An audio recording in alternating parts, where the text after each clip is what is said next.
ভিতরের কান্নাগুলো না কাউকে না দেখানো যায় না বোঝা যায়। কাউকে দোষ দেব না, সমস্ত দোষ তো আমারই, ভুল আমি। নিজেকে শুধরানোর অনেক চেষ্টা করলেও নিজেকে কখনো পাল্টাতে পারিনি।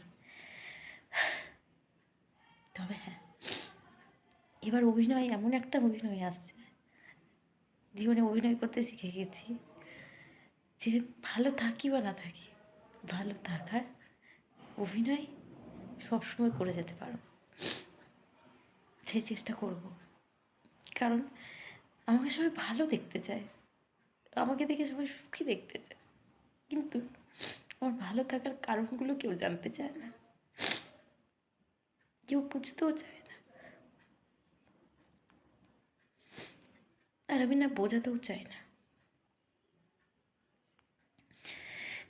কারণ জোর করে আর যাই হোক কারোর মন পাওয়া যায় না। আর আমার এই জীবনে না কাউকে নিজে ঠকায়নি, কিন্তু আমাকে ঠকাতে মানুষের বিবেকে একটুও বাধে না। কিন্তু হ্যাঁ, আমাকে কেউ যদি ঠকিয়ে খুশি হয় হোক, আমিও তো তাকে একদিন দেখাতে চাই যে আমি কতটা ঠুকে ভালো আছি।